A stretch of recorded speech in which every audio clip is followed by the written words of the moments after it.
Aled Davies o Bryn Crug, ti sydd wedi gwneud y gadair. Faint o waith oedd hi a beth sydd yn arbennig amdani i ti? Oedd hi'n fraint mawr iawn Phil Davies o gwneud y gadair. Trafod efo Idris o fashion gadair oedd hi'n eisiau.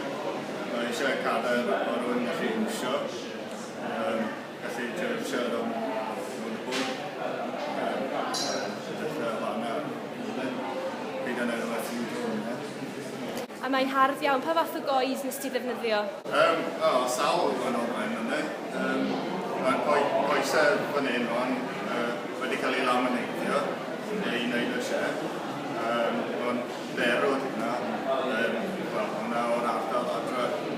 A wedyn onen, ydy'r darn yma, mae'r canol fan hyn, mae'r set. A wedyn i'r sgwennu sydd yn canol, Lybyrnam, Brenfyd Galed. A wedyn, mae tamed reil sgwylod hwnna, neu dreinin dyd hwnna. Mae'n gyd i fod o'r ardal.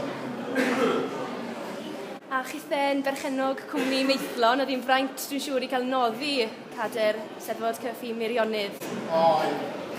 Roedd ennill cadair mewn Steddfod yn nes o, os yna'n gallu ennill ar rhaid i roi cadair.